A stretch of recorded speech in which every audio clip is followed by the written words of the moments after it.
Hi friends. So मी गौरव टोपे. ठीक आहे. आणि ही आपली नवीन क्लासरूम्स आहे आणि इथून पुढे आपण सारे व्हिडिओ या क्लासरूम मध्ये शूट करणार आहेत. ठीक आहे. याच्या अगोदर तुम्ही केमिस्ट्री बघितलंय, फिजिक्स बघितलंय है ना, किंवा बाकीचे सब्जेक्ट आपण डिस्कस केलेले आहेत मॅथमेटिक्स वगैरे. आणि आजपासून आपण हे खूप सारे बायोलॉजीचे व्हिडिओ आपण अपलोड करणार आहे. Is that clear? So first of all पहिली थिंग काय आहे की ह्याच्या अगोदर जे आपण व्हिडिओ बनवलेले आहेत है ना, तर ते सगळे थोडे हायर म्हणजे डीप मध्ये व्हिडिओ होते आणि बेसिक व्हिडिओ आपण 11 साठी नाही बनवले, जे पण 12 साठी बनवले होते ते अपलोड करून ठेवलेले आहेत. म्हणजे जवळपास 7-8 चॅप्टर्स ऑलरेडी गेले 20 दिवस झाले आपण खाली, कारण की जी मुलं ज्यावेळेस फ्लो मध्ये येतील है ना, त्यावेळेस त्यांना डिफिकल्टी येऊ नये. ठीक आहे. सो आपले ऍडमिशन चालू झालेले आहेत आणि खूप साऱ्या मुलांनी ऑलरेडी ऍडमिशन घेतलेले आहेत. So Congress all of you. आणि जी मुलं, चूंकि मी बायोलॉजीचा टीचर आहे, जी मुलं स्पेशली पीसीबी साठी प्रिपरेशन करतायत किंवा बायोलॉजीसाठी प्रिपरेशन करतायत, सो त्यांना मी अश्युरन्स देऊ इच्छितो की आपलं एकदम फर्स्ट क्लास स्टडी होणार आहे. Is that clear? समजा तुमच्यापैकी आता प्रत्येकाचं एम वेगवेगळं असतं, कुणाला डॉक्टर्स बनायचं असतं किंवा कुणाला दुसऱ्या हायर स्टडीमध्ये इन्व्हॉल्व व्हायचं असतं. सो तुमचं जे पण काही एम असेल त्याच्याबद्दल काही प्रॉब्लेम नाही, पण एक गोष्ट मात्र कन्फर्म आहे की तुम्हाला 11-12 प्रॉपरली करायचंय, एनसीआरटी प्रॉपरली करायचंय, स्टेट बोर्ड प्रॉपरली करायचंय. ठीक आहे ना. आणि ती गोष्ट एकदम क्रिस्टल क्लीन होणार आहे है ना, एकदम सिंपल वे ना. सगळ्यात महत्वाची गोष्ट म्हणजे बऱ्याचशा गोष्टी ज्यावेळेस मी 11-12 ला येतात तर काही गोष्टी नवीन तुम्हाला इंट्रोड्यूस होतात, काही गोष्टी जुन्या असतात. बायोलॉजीमध्ये थोडासा बेस आहे तुम्हाला 8-9-10चा. जर तुम्ही 8-9-10 मध्ये जर गोष्टी केल्या असतील है ना, तर तुम्हाला त्याचा प्रॉब्लेम नाही येणार आहे. ठीक आहे ना. सो लक्ष द्या. आजचं जे बेसिक लेक्चर आहे ते बेसिकली तुम्हाला इंट्रोडक्शन देईल की बायोलॉजी मध्ये काय काय असतं त्याच्याबद्दल. ठीक आहे ना. तसं तर तुम्ही जर समजा स्टेट बोर्ड बघितलं तर स्टेट बोर्ड मध्ये डिफरंट टाईपच्या कन्सेप्ट म्हणजे डिफरंट असं एक सिरीज ऑफ काय म्हणतो आपण त्याला टॉपिक्स आहेत है ना, चॅप्टर्स आहेत. पण जर एनसीआरटी ला बघितलं त्याने सेक्शन वाईज दिले, म्हणजे समजा ह्युमन अनाटॉमी वेगळे दिले, प्लांट फिजिओलॉजी वेगळे, प्लांट अनाटॉमी वेगळे दिलेले एक्झॅक्टली, किंवा डिफरंट साईज जनरल टॉपिक्स त्यांनी डिफरन्स प्रेझेंट केले. पण ठीक आहे, ते त्यांचं पर्सनल क्लासिफिकेशन आहे. बट जे मला वाटतं तर मी ह्याला 4-5 क्लासिफिकेशन मध्ये त्याला डिवाइड करतो पूर्ण होल चॅप्टर्सला. तर सगळ्यात इम्पॉर्टंट म्हणजे ज्यावेळेस आपण 11-12च्या बायोलॉजी चूज करतो है ना, ही एक खूप चांगली ब्रांच आहे आणि ह्याच्यातून करिअरमध्ये खूप साऱ्या ऑपॉर्च्युनिटीज तुम्हाला इंट्रोड्यूस होतात है ना. प्रत्येक सेक्टरमध्ये, म्हणजे तुम्ही मॅथमॅटिक्स घ्या किंवा बायोलॉजी घ्या किंवा कॉमर्स घ्या किंवा आर्ट्स घ्या, कोणत्याही जर तुम्ही फील्डमध्ये जर प्रॉपरली वर्कआउट केलं तर एक गोष्ट फर्स्ट क्लास अश्युअर्ड असते की जर तुम्ही त्या फील्डमध्ये टॉप मोस्ट परफॉर्मन्स दिला तर तुम्ही त्या फील्डमध्ये टॉप मोस्ट पोझिशनला द्या. असं नसतं की ही कमी आहे, ही जास्त आहे, काय. फक्त सायन्सचा ऍडव्हान्टेज हा आहे की सायन्स जर एखाद्या व्यक्तीने घेतलं तर त्याला कॉमर्समध्ये पण एंटर करता येते, आर्ट्समध्ये पण एंटर करता येते आणि बाकीच्या सर्व गोष्टीमध्ये त्याला वर्कआउट करता येतं. तसं आर्टवाल्यांना सायन्समध्ये एंटर नाही करता येते फ्युचरमध्ये, किंवा कॉमर्सवाल्याला सायन्समध्ये नाही एंटर करता येते. पण सायन्सवाले कुठं पण ऍडजस्ट होऊन जातात किंवा कुठेही एंटर करते, कारण की थोडंसं हायर लेवलचं जे डिस्कशन आहे ते तिथं तुम्हाला इंट्रोड्यूस करतो. ठीक आहे ना. Is that clear? ओके. आता लक्ष द्या. पहिली तर गोष्ट आपल्याला बायोलॉजी बद्दल डिस्कस करायचं आहे आणि बायोलॉजीमध्ये जे पण डिफरंट चॅप्टर्स आहेत है ना, त्यांना आपण 4-5 क्लासिफिकेशन मध्ये टाकू शकतो. सो पहिले तर सिंपल आहे बॉटनी. सो जर ब्रॉड स्पेक्ट्रम मध्ये आपण बायोलॉजीचं जर क्लासिफिकेशन केलं तर त्याला आपण 2 सेक्टरमध्ये डिवाइड करतो. एक असतं बॉटनी आणि एक असतं झुलॉजी बेसिकली. ठीक आहे ना. सो बॉटनी मध्ये काय कन्सेप्ट आहे की बाबा तुम्ही बॉटनीमध्ये जे पण प्लांटशी रिलेटेड कन्सेप्ट आहेत ते शिकता. म्हणजे प्लांट रेस्पिरेशन कसं करतं, प्लांटची ग्रोथ कशी होते, कोणते हार्मोन्स त्याला रिस्पॉन्सिबल आहेत, किंवा कोणत्या वेगवेगळ्या काय म्हणतो त्याला आपण प्रोसेसेस प्लांट्स मध्ये कॅरीड आउट होतात.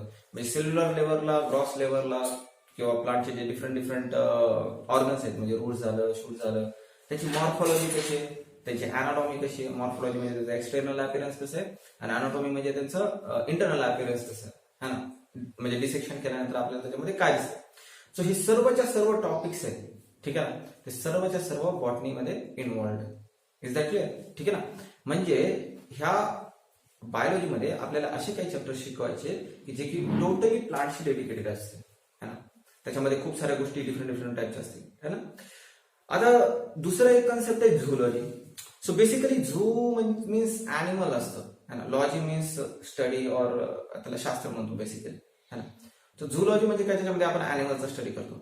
सो इनिशियल डेज मध्ये ज्यावेळेस झुलॉजी इंट्रोड्यूस केली जायची तर त्याच्यामध्ये खूप डिफरंट टाईपचे स्टडीज असायचे. म्हणजे मी ज्यावेळेस 12th मध्ये होतो जवळपास त्यावेळेस है ना, म्हणजे तुम्हाला तिथं अर्थवॉर्म बद्दल शिकावं लागायचं, तिथं तुम्हाला कॉक्रोचेस बद्दल डिटेलमध्ये शिकावं लागायचं, तुम्हाला फ्रॉग्स बद्दल डिटेलमध्ये शिकावं लागायचं, त्यांची रिप्रोडक्टिव्ह सिस्टम, त्यांचं रेस्पिरेटरी सिस्टम, त्यांची नर्वस सिस्टम.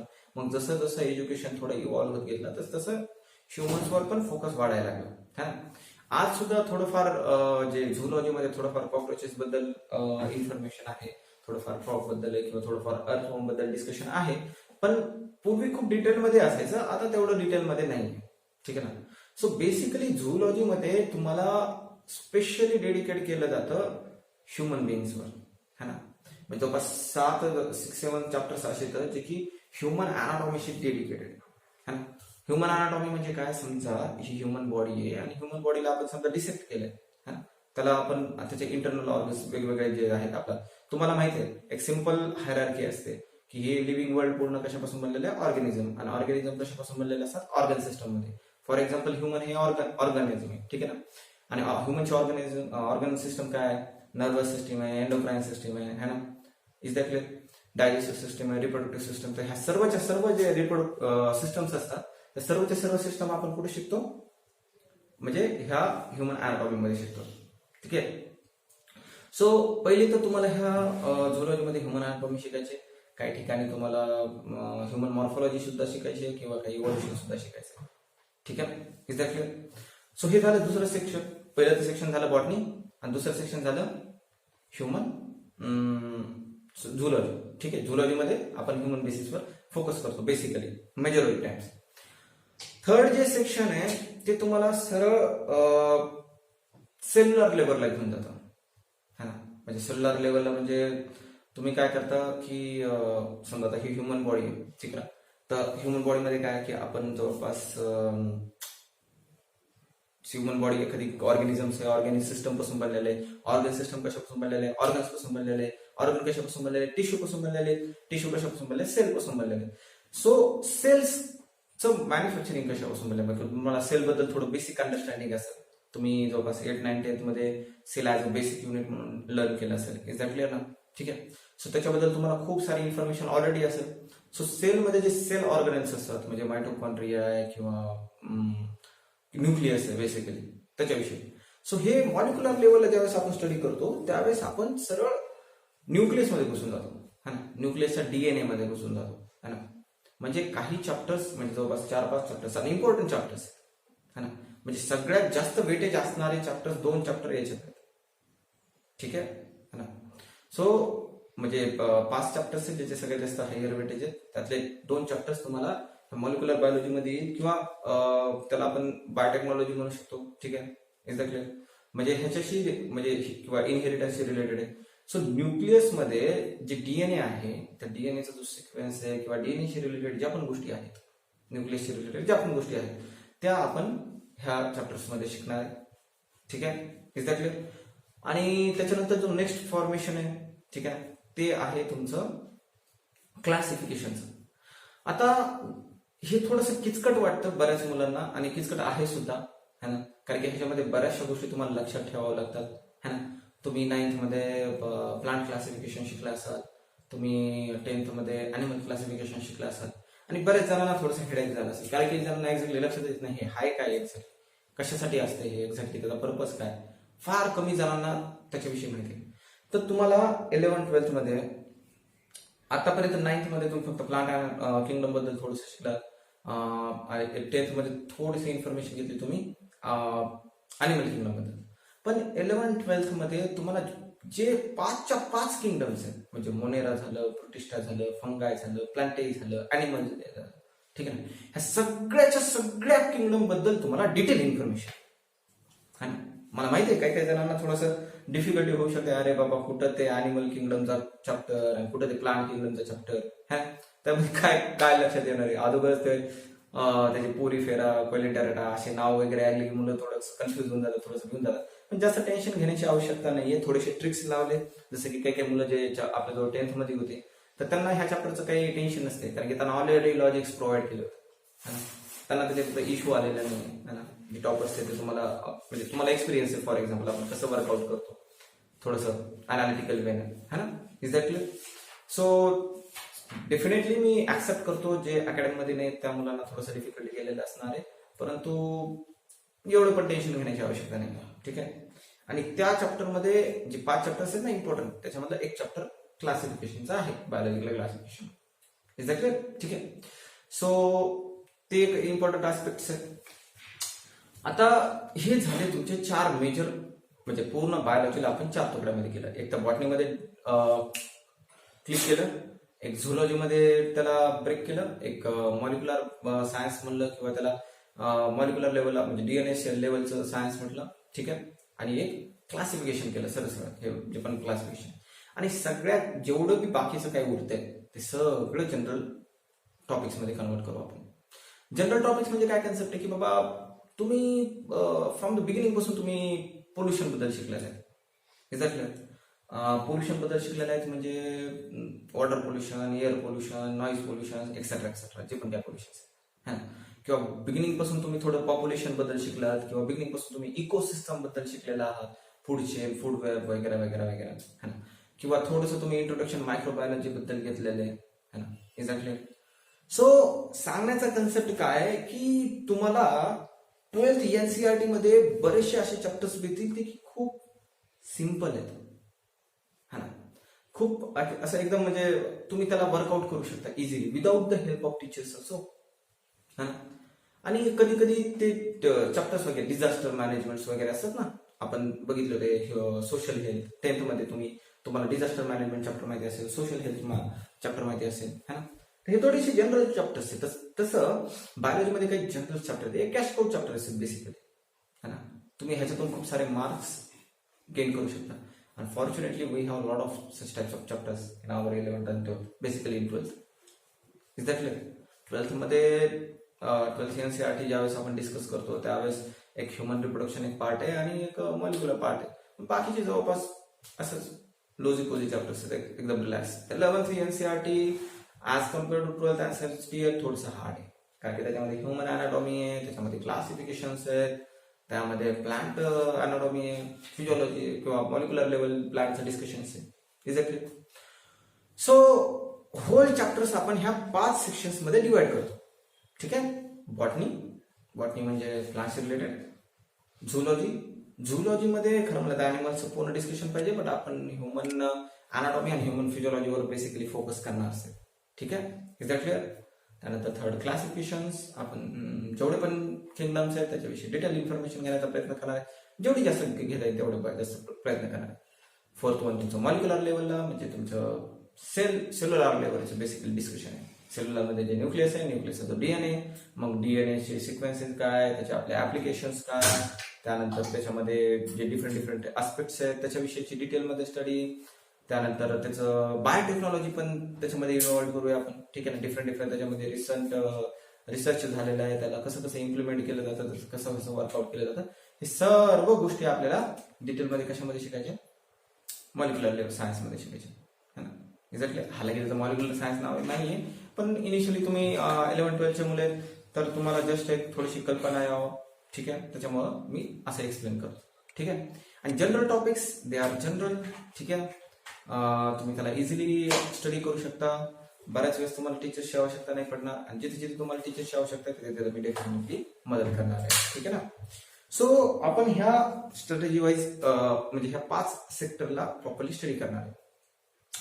सो ज्यावेळेस मी स्टडी सुरुवात करतो, ठीक आहे, आता ज्यावेळेस ऍडमिशन्स होतात, माझ्या जो एक पर्टिक्युलर नंबर ऑफ स्टुडंट्स मिळतात की बाई ह्या मुलांवर मला काम करायचं आहे. सो माझी पहिली प्रायोरिटी असते की नॉर्मली 10th पर्यंत तुम्हाला कशी सवय लागलेली असते की प्रत्येक सब्जेक्ट तुम्हाला प्रॉपरली शिकवला जातो, प्रत्येक सब्जेक्टचा तुम्हाला होमवर्क दिला जातो, प्रत्येक सब्जेक्टला तुम्हाला त्याचा फॉलोअप घेतला जाते प्रॉपरली. Is that clear. आपल्याला असं एकदम रिलॅक्स मध्ये वर्कआउट करायची सवय, भरपूर टाइम असतो, म्हणजे कंटेंट थोडासा असतो. 11-12th मध्ये थोडस डिफरंट आहे है ना. म्हणजे तुम्ही कुठल्याही कोचिंग्स मध्ये जा किंवा तुम्ही कुठल्याही कॉलेजेसचा प्रश्नच नाही. स्कूल रेग्युलर असतं आपलं, म्हणजे कोचिंग रेग्युलर असतात, स्कूल्स रेग्युलर असतात 10th मध्ये है ना. शाळा, स्कूल, त्याच्यानंतर होमवर्क, असाइनमेंट्स, तुम्ही असं एकदम फर्स्ट क्लास 10th वर्कआउट करता आणि त्याच्यानंतर तुम्ही चांगला अचिव्हमेंट्स घेऊन बाहेर पडता. माय डिअर फ्रेंड्स, 11th आणि 12th मध्ये असं कुठलीही गोष्ट नसतं, है ना. 11th मध्ये सगळ्यात मोठी गोष्ट म्हणजे कॉलेजेस रेग्युलर होत नाहीत. ज्यावेळेस तुम्ही 11thला ऍडमिशन घेता ना, त्यावेळेस तुम्हाला सुरुवातीला कॉलेजवाले म्हणू शकतात की ठीक आहे, आम्ही रेग्युलर करू, व्यवस्थित करून घेऊ, तुम्ही आमकी फीस भरा, टमकी फीस भरा, एवढे लेक्चर्स आहेत, असे लेक्चर्स वगैरे वगैरे वगैरे. आणि ही जवळपास 7, 8, 10, 12 किती वर्ष झाले मला माहित नाही, जेव्हापासून मी 10th 11th 12th मध्ये त्यावेळेसपासून मला ही गोष्ट मी ऐकतोय, है ना.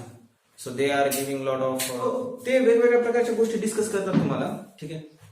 आणि त्याच्यामध्ये एक्सप्लेनेशन्स देतात की तुम्ही आला अशा प्रकारचं वर्कआउट करायचं, तशा प्रकारचं वर्कआउट करायचंय, एक्झॅक्टली, ठीक आहे ना.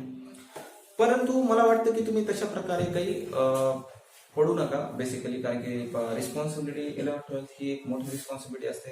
त्याच्यावर तुम्हाला डेडिकेटेड लोक लागतात तुमच्यावर काम करण्यासाठी, ठीक आहे ना, एक्झॅक्टली, ठीक आहे. सो पहिली तर गोष्ट असते की इथं कॉलेजेस रेग्युलर होत नाहीत. सो बेसिकली लॉट ऑफ जे स्टुडंट्स असतात ना, ते कोचिंगवर डिपेंड असतात, है ना. मग बरेच पॅरेंट्सला वाटतं की बाबा चांगल्या कोचिंगला जायचंय, तिथं व्यवस्थित शिकवलं जाईल वगैरे वगैरे वगैरे, है ना. बट जिथं 100, 200, 300 स्टुडंट्स असतील, सो हे कॉमन सेन्स आहे, म्हणजे प्रत्येक मुलाला, प्रत्येक पॅरेंटला थोडासा सेन्स पाहिजे. जर तुमचा मुलगा 300-400 मुलांमध्ये बसत असेल आणि तिथं जर प्रोफेशनल टीचर असेल, म्हणजे तसं टाइम बघून मध्ये येणार, 9 वाजले माझा टाइम झाला शिकवायचा, 10 वाजले मला जायचंय, कुणा आता ठीक आहे, तरी पण काही काही लोक जातात तिथं. आणि त्याच्यानंतर ज्यावेळेस अचिव्हमेंट्स येत नाही, कारण की प्रश्न काय असतो ना, 10th पर्यंत तुम्हाला प्रॉपरली ट्रेन केलेलं असतं. मग 10th मध्ये तुम्हाला चांगले मार्क मिळले की काही काही मुलं उडायला लागतात, मैं ये करूंगा, मैं वो करूंगा, आणि अशी सुरुवात दणकावून करतात, एकदम दन दन दन दन दन दन दन सगळे असं, हे पुस्तक आण, ते पुस्तक आण, हे व्हिडिओ बघ, इकडले तिकडले, ह्याचं रेप्युटेशन इकडं IIT चा मास्तर आहे, तिकडं NIT चा मास्तर आहे, आणि so called such types of things.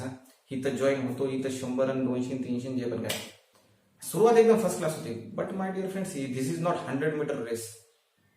Initial पासून सुरुवात केली, 100 मिनिटांमध्ये जिकडे तिकडे गोष्ट झाली, ठीक आहे ना. 100 मीटरची रेस नाही, ठीक आहे ना. दिस इज अ मॅरेथॉन. 2 वर्षे तुमचं कॉलेज नाही, कॉलेज नाही याचा अर्थ काय, तुमचे 5-6 आवर्स एमटी आहेत, आणि रिकाम मन शैतानाचं घर असतं. म्हणून 11th 12thला मुलांचं डिस्ट्रॅक्शन होण्याचे जास्त चान्सेस असतात. हे कंटेंट नाहीये की तुमचा मुलगा करू शकते का नाही, ते तर लय दूरची गोष्ट आहे. ज्यावेळेस तुम्ही कोचिंगवर डिपेंडंट असता 11th 12thला, त्यावेळेस तुम्हाला अपार्ट फ्रॉम कोचिंग, समजा 5-6 आवर्सचं कोचिंग झालं, जाण्याचे समजा जे पण टाइम येते, त्याच्या व्यतिरिक्त उरलेला जो टाइम असतो तो कसा स्पेंड करतात ते खूप इम्पॉर्टंट आहे. त्यामुळे आम्ही मुलांना 12 आवर्सचा ऍक्सेस देतो बेसिकली अकॅडमिक्स मध्ये, ठीक आहे ना. आणि त्या उरलेल्या 6 आवर्स मध्ये मुलगा किती, म्हणजे व्हॉलेंटरली जर ते मोटिवेट झाला किंवा एखादा त्याचा एम असेल, फार कमी मुलं अशी असतात की ते काय करतात, 2 इयर कंटिन्युअसली परफॉर्मन्स देतात. जर तुम्ही मुलं असतात तर तुम्हाला माहिती आहे की तुम्ही किती वेळ अभ्यास करू शकता. जर तुम्ही पॅरेंट्स असाल, जर व्हिडिओ बघत असाल माझे, तर तुम्हाला माहिती आहे की तुमचा मुलगा कंटिन्युअस किती अभ्यास करू शकतो. आणि जर तुम्हाला विश्वास असेल तर कॅरी ऑन, ठीक आहे. Best of luck all of you, ठीक आहे. बट या सेक्शन मध्ये तुमच्या मुलांवर व्यवस्थितरित्या फॉलो घेणाऱ्या व्यक्तीची गरज आहे. आता हे कन्सेप्ट कशामुळे निघाला, ठीक आहे, आपण बघूया, ठीक आहे. सो बेसिकली मला तुम्हाला सांगायचं आहे काय की ज्यावेळेस तुम्ही प्रिकॉशन्स घेता, मला सांगायचं तुम्हाला की कॉलेजेस नसतात, थोडंसं स्ट्रॅटेजी सांगायची होती, है ना. कॉलेजेस नसतात, ठीक आहे.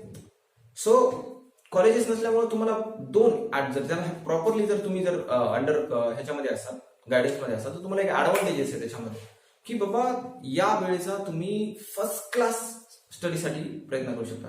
तर मी परत एकदा सांगतोय, एक तुमच्यासाठी सगळ्यात जास्त इम्पॉर्टंट अशी गोष्ट आहे की तुम्हाला 11th 12th मध्ये सेल्फ स्टडीवर खूप कॉन्सन्ट्रेट करायचं आहे. टीचर्स येतील, ते तुम्हाला गाईड करतील, निघून जातील. आता माझा व्हिडिओ येईल, तुम्ही ऐकाल, निघून जातील. पण ह्या व्हिडिओवर किती प्रमाणात वर्क करायचंय हे तुमची रिस्पॉन्सिबिलिटी राहते. आणि बऱ्याच ठिकाणी ह्याच्यावर मुलांकडून काम करून घेतलं जात नाही. आता ती आपल्या अकॅडमीची काय म्हणतात त्याला खासियत आहे की आपण मुलांच्या मागे लागू कॉल करतो, त्यांना डेली कॉल करतो त्यांना आणि हे असं नेहमीच चालतं. जर मुलं जर डेली भेटत असतील, आता ठीक आहे ते वेगळा प्रश्न आहे, डेली भेटत असेल तर काही प्रश्नच नाहीये, ठीक आहे. बट जरी नसतील, आता तुम्ही लॉकडाऊनच्या टायमाला बघत असाल की आमचे जे टीचर्स आहेत ते किती मेहनत घेतात है ना, किती एफर्ट्स घेतात मुलांच्या भविष्यासाठी आणि त्यांचं सॅटिस्फॅक्शन करण्यासाठी, त्यांच्या पॅरेंट्सला सॅटिस्फॅक्शन, ठीक आहे. सो 12thचा एक बेसिक कन्सेप्ट आहे की तुम्हाला स्वतः सेल्फ स्टडीची सवय लावावी लागेल. तसंच आम्ही मोटिवेट करू, आम्ही तुम्हाला हमेशा सोबत राहू. परंतु थोडंसं 10th पेक्षा मी डिफरंट आहे माय डिअर फ्रेंड्स. तुम्हाला इथं खूप जास्त सेल्फ कॉन्शियसनेस व्हावं लागेल है ना. You need to try more and more and more self confidence होण्यासाठी, ठीक आहे. सो बेसिकली ज्यावेळेस ठीक आहे, आता मला हे लेंथी व्हिडिओ नाही, मला हे बेसिकली बायोलॉजीसाठी व्हिडिओ बनवायचा आहे, तर हे याचं टॉपिक डिस्कशन दुसरं जाईल. मी ह्याच्यावर परत कधीतरी सेपरेट करेन किंवा तुमच्यापैकी कोणत्या पॅरेंट्सला किंवा मुलांना बोलायचं असेल तर ते मला फोन करू शकता. मी तुम्हाला ह्याच्याविषयी एकदम व्यवस्थित बोलेल, ते वेगळा विषय. लक्ष द्या, ज्यावेळेस मी टीचिंग करतो तर इनिशियली ज्यावेळेस येतो तो कोणत्याही कोचिंगचं सिंपल फॉर्मॅट असते की ते काय करतात, एकदम इझिएस्ट वे करून जातात है ना. सो चूंकि माझं फार्मसी बॅकग्राऊंड आहे, माझं बायोफिजिक्समध्ये मास्टर झाले, सो माझं ह्युमन अनाटॉमी थोडं स्ट्रॉंग आहे. तर मी हमेशा नाही का ह्युमन अनाटॉमी पासून स्टार्ट करतो. थोडंसं नवीन वाटतं मुलांना, थोडंसं इंटरेस्टिंग आहे, मी त्याला चांगल्या पद्धतीने एक्सप्लेन करतो, म्हणून मी त्याच्यापासून स्टार्ट करायचो हमेशा. आणि माझा एक्सपिरियन्स आहे की मी ज्यावेळेस तो चॅप्टर शिकवायला गेलो तर बेसिकली मला सगळेच येते त्याच्याबद्दल, तर त्याच्यामुळे मला काही टेन्शन नाही है ना. मुलांना एकदम व्यवस्थित येतं, मी त्याला पॅक करतो. आणि ह्युमन अनाटॉमी एक लेंदी कन्सेप्ट आहे, जवळपास 6 मंथ आराम दिसत खातात ते है ना. एक्झॅक्टली, ठीक आहे. सो जर तसं व्यवस्थित त्यांना हे करायचं असेल तर एंटरटेन करायचं असेल. बट ह्या बॅच पासून मी more precise and more focus oriented आहे, म्हणजे तुमच्या बॅच पासून है ना. ओके, सो ब्रिज कोर्स जर तुम्ही प्रॉपरली अनालिसिस केलं असेल तर तुम्हाला असं लक्षात आलं असेल की ब्रिज कोर्समध्ये आपण काही खूप हेवी चॅप्टर सुद्धा इंट्रोड्यूस केले, थर्मोडायनामिक्स है ना. त्याच्या व्यतिरिक्त सुद्धा आपण खूप सारे हेवी चॅप्टर्स त्यामध्ये इम्प्रुव्हमेंट करतो. आणि ऍक्च्युअली ब्रिज कोर्स हे एक ब्रिज कोर्स म्हणून इंट्रोड्यूस केलं, म्हणजे just link between the 10th and 12th. But आम्ही सरळ इन्स्ट्रक्शन देऊन टाकले होते की सरळ टीचिंग चालू करायचं. तर बेसिकली ती एक प्रकारची टीचिंगच होती आणि मुलांनी एकदम फर्स्ट क्लास रीतीने त्याला अडॉप्ट केलेलं आहे आणि एकदम फर्स्ट क्लास रीतीने लिहायला लागेल है ना, अंडरस्टँड करायला लागेल. हालाकी तुम्ही ज्यावेळेस, आणि ह्याचा एक उद्देश हा होता की बऱ्याच वेळेस कसं असतं ना, मोठमोठे रेप्युटेड इन्स्टिट्यूट असतात, ते काय करतात म्हणतात आमच्याकडे टमकेट लोक, ठीक आहे ना, आणि आम्ही असं हे रिझल्ट जे पण काय असतं त्यांचं. सो मग जातात मुलं, मग 2-3 दिवसाचा डेमो दिला जातो. मग त्याच्यात मुलं, जसं मी तुम्हाला सांगितलं की जे तुम्हाला येतं बऱ्यापैकी ते तुम्ही प्रॉपरली शिकू शकता, सिम्पल आहे टीचिंगमध्ये है ना. तर मुलं मग ते ॲक्वार्ड होतात. मग त्याच्यानंतर ज्यावेळेस 2 वर्षाचा लेंदी टाइम म्हणजे कालावधी येतो त्यावेळेस बरेच अप अँड डाऊन्स होतात, काही येतात काही येत नाही, त्यांनी वेगवेगळ्या गोष्टी होतात मग, ठीक आहे ना. मग त्यानंतर मुलं फ्रस्ट्रेट व्हायला सुरुवात होतात बेसिकली है ना. सो आता त्या ॲडव्हान्टेज असं आहे की सर्व मुलांना ऑनलाईन टीचिंग भेटते, वेगवेगळे टीचर्स त्यांना ते बघतायत मुलं. आता काही मुलं आहेत अकॅडमीचे, ते म्हणते सर मी इकडे बी बघत होतो, तिकडे बी बघत होतो, तुमचे बी बघत होतो, ह्याचं बघत होतो. तर मग आता मुलांना थोडं बेटर अंडरस्टँडिंग भेटते की बाबा कुठं कशा प्रकारचे टीचर्स आहेत. आता फॉर एक्झाम्पल तुम्ही माझा व्हिडिओ बघताय है ना. सो वेगवेगळ्या ठिकाणी तुम्ही बायोलॉजीचे खूप सारे वेगवेगळे व्हिडिओ बघितले असतील, त्याच्यामध्ये वेगवेगळ्या प्रकारचं कंटेंट असेल. हालाकी हा माझा फर्स्ट व्हिडिओ आहे ज्याच्यामध्ये मी अपार्ट फ्रॉम टॉपिक बोलतोय, ठीक आहे. बायोलॉजीचा माझा पहिला व्हिडिओ आहे, हा इंट्रोडक्टरी व्हिडिओ आहे, त्याच्यामुळे अपार्ट फ्रॉम बायोलॉजी भेटतोय. आता आतापर्यंत जेवढे मी 7-8 चॅप्टर्स मी बनवलेले आहेत, जर समजा तुम्ही त्याच्यामध्ये बघितलं तर मी सरळ पॉईंट टू पॉईंट बोललेलं आहे, म्हणजे असं काहीच डिस्कशन नाही त्याच्यामध्ये. हालाकी सगळे अनलिस्टेड फॉर्ममध्ये तर तो ठीक आहे. तर ब्रिज कोर्समध्ये या पासून मी मुलांसाठी एक नवीन स्ट्रॅटेजी सेटअप करतोय आणि नवीन स्ट्रॅटेजीमध्ये मी जास्तीत जास्त रिझल्ट ओरिएंटेड आहे बेसिकली है ना. जसं मी तुम्हाला काही 5 स्टार चॅप्टर्स नाव सांगितलं, 5 स्टार चॅप्टर्स है ना. सो मी त्यातले जे 3 चॅप्टर्स आहेत ते बिगिनिंगमध्ये कव्हर अप करणार आहे, बिगिनिंग 2-3 मंथमध्ये है ना, एक्झॅक्टली. सो मी हमेशा ह्युमन अनाटॉमी पासून स्टार्ट करत असतो, बेसिकली सर्क्युलर सिस्टम वगैरे, आणि त्याच्यानंतर मग एंडोक्राइन नर्वस वगैरे तिकडे अप्रोच करत असतो. मुलांना थोडंसं इंटरेस्टिंग वाटतं. But for this particular batch I will prefer high rank chapters in beginning only, है ना. थोडेसे डिफिकल्ट, थोडेसे. तर सिम्पल आहे. पहिल्यांदा तर मी एक साधा सरळ चॅप्टर घेणार आहे, cell basic unit of life, है ना. आणि त्यानंतर लिहिणार आहे बायोमॉलिक्युल. आता बेसिकली सेल हा सगळ्यात बेसिक चॅप्टर आहे, एकदम इझिएस्ट चॅप्टर आहे आणि 5 स्टार चॅप्टर मधलं एक चॅप्टर आहे ना. हालाकी मी मुलांना हे सेल्फ स्टडीला देत असतो, है ना. ह्याच्यामध्ये जास्त काही असं बऱ्याचशा गोष्टी तुम्हाला ऑलरेडी माहिती आहेत, तरी पण मी हे तुम्हाला शिकवणार आहे बेसिकली, ठीक आहे ना. 2-3 लेक्चर्स मध्ये कव्हर होईल, ठीक आहे, हा चॅप्टर्स, है ना.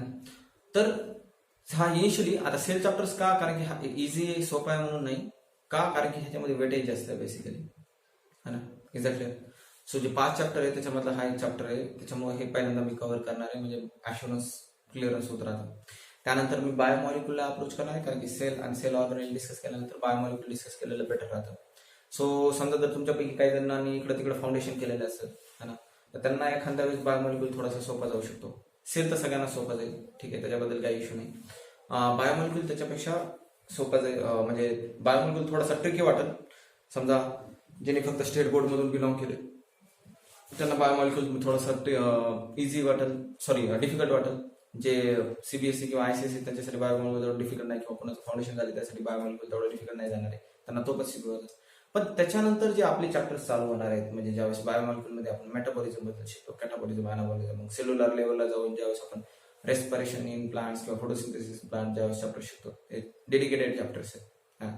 किंवा त्याच्यानंतर मग आपण जसं ह्याच्यामध्ये मॉलिक्युलर लेवलला गेलो तर आपण तिथून सरळ उडी मारतो, चूंकि आपली सेल झालेली आहे तर पहिले प्लांट सेलच्या डिटेलमध्ये जातो आणि त्याच्यानंतर अॅनिमल सेल्सच्या, म्हणजे सरळ सरळ आपण मॉलिक्युलर लेवलला डिस्कस करतो, मग डीएनए, आरएनए वगैरे. मग तिथून पुढं थोडंसं नवीन नवीन इन्फॉर्मेशन यायला सुरुवात होते. सो फर्स्ट चॅप्टर सर्वांना इझी जाण्याची शक्यता आहे. मी जस्ट ब्ल्यू प्रिंट देतोय की कशा कशा प्रकारचे येतील लेक्चर. हा फक्त लेक्चर जनरल्स असतील, म्हणजे सेलचा चॅप्टर थोडासा जनरल असेल बेसिकली, आणि बायोमॉलिक्युलचा, ठीक आहे ना. एक्झॅक्टली. त्याच्यानंतरचे सगळे फोकस चॅप्टर राहतील, कारण की कंटेंट आहे, एक्सक्लुझिव्ह कंटेंट आहे, आणि तुम्हाला ते पहिले शूट झालेले व्हिडिओ, ठीक आहे, आणि ते ऑलरेडी अपलोडेड येतं, तर त्याच्यामध्ये काही डिफिकल्टी येणार नाही. तर मी जे करंट आता सध्या करंट बनवतोय, तसं आता हे व्हिडिओ बनल्यानंतर तुम्हाला संध्याकाळपर्यंत अपलोड होऊन जाईल, ठीक आहे. सो बेसिकली हे करंट व्हिडिओ आहे, म्हणजे सेल आणि सेल. त्याच्यानंतर मात्र तुम्हाला फोकस स्टडी होईल. या 2 चॅप्टर संपेपर्यंत मी तुम्हाला मेंटली प्रिपेअर करणार आहे, तोपर्यंत ऍडमिशन्स म्हणजे जवळपास सर्व कव्हर होतात, है ना. 2 चॅप्टर्स होईपर्यंत म्हणजे एका पर्टिक्युलर लेवलपर्यंत स्टुडंट्स येऊन जातात, ठीक आहे. सो लक्ष द्या. सो इनिशियली ज्यावेळेस आपण सेल चॅप्टर डिस्कस करतो तर त्याच्यामध्ये जे बेसिक इंट्रोडक्शन आहे ते हे तुम्हाला ह्या व्हिडिओमध्ये भेटेल. सो मी आता डिटेलमध्ये सायंटिस्ट बेसिकली तुम्हाला माहिती आहेत, तुम्ही शिकला असाल की रॉबर्ट हुकनं जवळपास पहिल्यांदा सेलची डिस्कव्हरी लावली. त्याने एक बार्क घेतली होती प्लांटची आणि त्याचं अनालिसिस केलं होतं, है ना, म्हणजे मायक्रोस्कोप अंडर, ठीक आहे. त्याच्यामध्ये त्याला काही त्यांनी बेसिकली डेड सेल्स बघितलं होतं, ठीक आहे.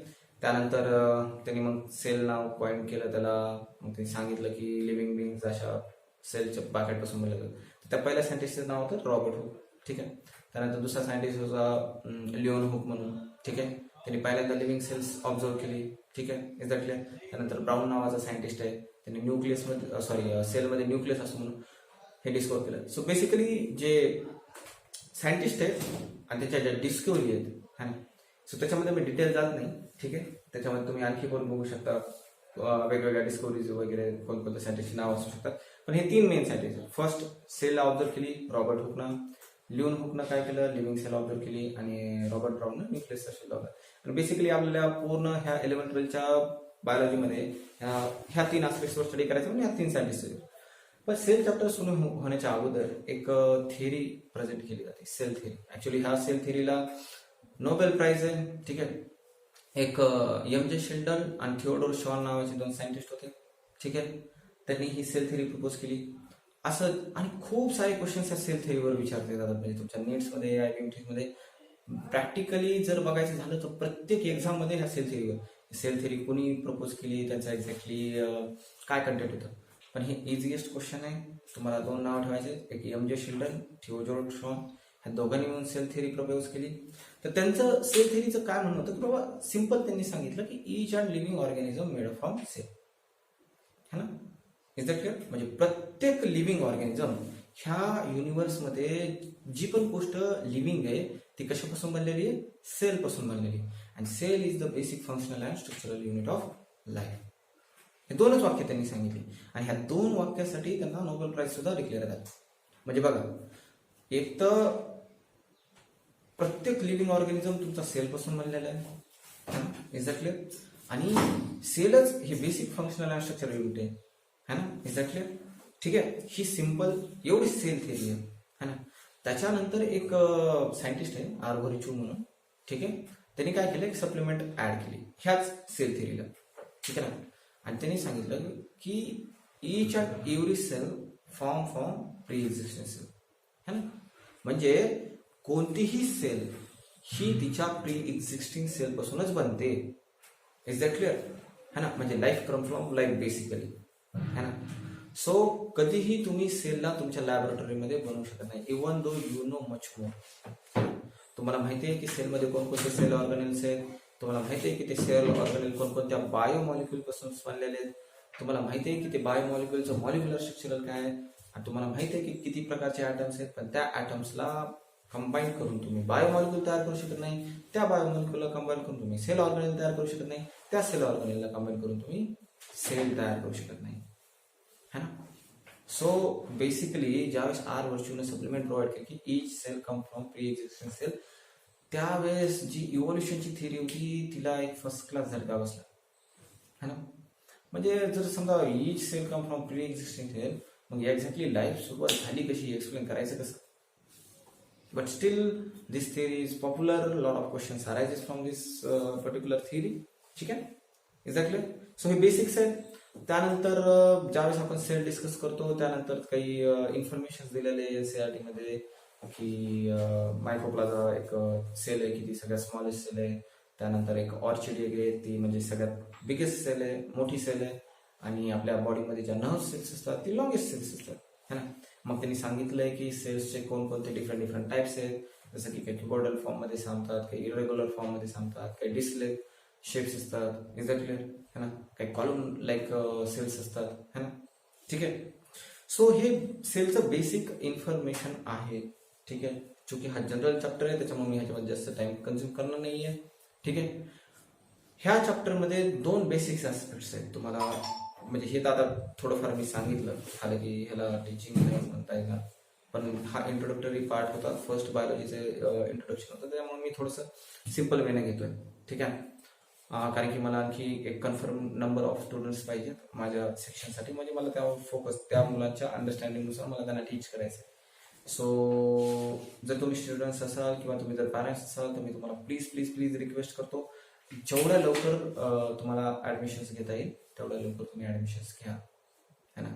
मला कळू देत की मला कोणत्या मुलांवर काम करायचंय, कारण की त्या मुलांची अंडरस्टँडिंग लेवल माझ्या लक्षात येते आणि त्यानुसार मला व्हिडिओ बनवायला सोपं जातं. हालाकी जिथं कंटेंटचा क्वेश्चन असेल ते मी ऑलरेडी भरून ठेवलेले आहे, पण ज्यावेळेस इंट्रोडक्शन द्यायचं आहे मला त्यावेळेस त्यांचं माइंडसेट तयार करायचं आहे आणि त्यांना स्टडीसाठी प्लॅटफॉर्म तयार करायचे, ठीक आहे ना. काही पॅरेंट्सचं म्हणणं असतं की सर आम्ही रिझल्ट लागल्यावर बघू. एक साधी सरळ गोष्ट सांगतो सर्व पॅरेंट्सला, सर्व मुलांना सरळ सांगतो, तुमच्या मुलाचा खूप सुंदर रिझल्ट येणार आहे, हॅव अ ट्रस्ट, ठीक आहे ना. म्हणजे अकॅडमिकले 90% जी मुलं आहेत त्यांनी खूप सुंदररित्या प्रिपरेशन केलेलं आहे. तुम्ही अननेसेसरी हेजिटेट होऊ नका. ॲटलिस्ट तुमचा मुलगा जर स्कॉलर असेल, काही मुलं खूप मेहनती असतात सुद्धा आणि मुलांची IQ लेवल सुद्धा चांगली, ते पण पॅरेंट्स काही म्हणतात की सर रिझल्ट, अरे काही आवश्यकता नाही, कशाला टाइम वेस्ट करताय. आता 1-2 महिने खातलेतच ना आपण, कोरोनामुळे ऑलरेडी प्रॉब्लेम आहे.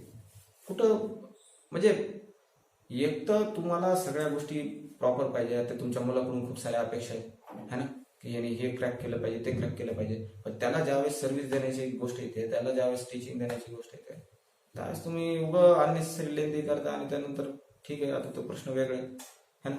सो रिक्वेस्ट करतो की टाइम नाहीये, तुम्हाला लक्षात येत नाहीये, टाइम खूप फास्ट जातोय आणि 11th-12th मध्ये टाइमला एंटरटेन करावंच लागतं.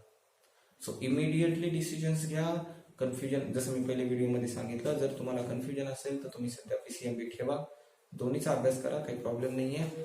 पण आज एका कोणत्या तरी कन्फ्युजन्सवर आहे. तुमच्या मुलाला हेडेक देऊ नका, त्याला अभ्यास करू दे. सध्या त्याच्याजवळ टाईम आहे, ते कोरोनामुळे घरी बसलेले, आमचे व्हिडिओ अपलोड होत आहेत, त्यांना आताच्या व्हिडिओचा ॲडव्हान्टेज घेऊन व्यवस्थित अभ्यास करायला है ना. सो सेल चॅप्टर हा बेसिक चॅप्टर आहे. मी ह्याच्या आणखी 2 व्हिडिओ बनवून एक छोटा व्हिडिओ असेल. हालाकी प्रत्येक व्हिडिओ माझा एवढा लेंदी नाही आहे, माझे बेसिकली 10 मिनिटाचे किंवा 20 मिनिटाचे व्हिडिओ असतात. हा व्हिडिओ थोडासा लेंदी असू शकतो, ठीक आहे. पहिला जो म्हणजे आता हे तर समजा झाला फर्स्ट इंट्रोडक्टरी पार्ट सेलचा, किंवा तुम्हाला पूर्ण बायोलॉजीबद्दल थोडंसं इंट्रोडक्शन द्यायला. हा माझं पर्सनल इंट्रोडक्शन आहे, म्हणजे पर्सनल वेने तुम्हाला इंट्रोडक्शन केले. प्रत्येकाचं वेगवेगळं मत असू शकतं. सेल चॅप्टरमध्ये जे बेसिक 2 युनिट शिकायचे आहेत आपल्याला, ते पहिलं युनिट आहे प्रोकॅरियोटिक सेल, ठीक आहे. त्याला जास्त वेळ लागणार नाही, जवळपास 10 मिनिटामध्ये ते किंवा 12 मिनिटांचा व्हिडिओ तुम्हाला सेकंड त्याचा अपलोड होऊन जाईल. आणि नेक्स्ट वन आहे युकॅरियोटिक सेल. त्यानंतर हा सेल चॅप्टर पूर्णपणे संपेल. ज्यावेळेस ॲडमिशन्स कन्फर्म होतील, ज्यावेळेस मुलं येतील, मला एक पर्टिक्युलर नंबर भेटेल, एक सिरीज भेटेल, त्यावेळेस मी त्यांना सांगेल की आपल्याला कशा स्टेप वाईज अभ्यास करायचा आहे. म्हणजे आता तुम्ही हा व्हिडिओ बघितला, त्यानंतर तुम्हाला काय करायचं आहे, त्याच्यानंतर तुम्हाला काय करायचं आहे. 4 लेअरचं स्टडी, म्हणजे 4 लेअर्सची स्टडी असतात बेसिकली, है ना. आणि त्याची स्ट्रॅटेजी पण असते, ठीक आहे. सो प्लीज जसं लवकर करता येईल तसं लवकर करा. Thank you very much. ओके, आणि have a good day. Stay home.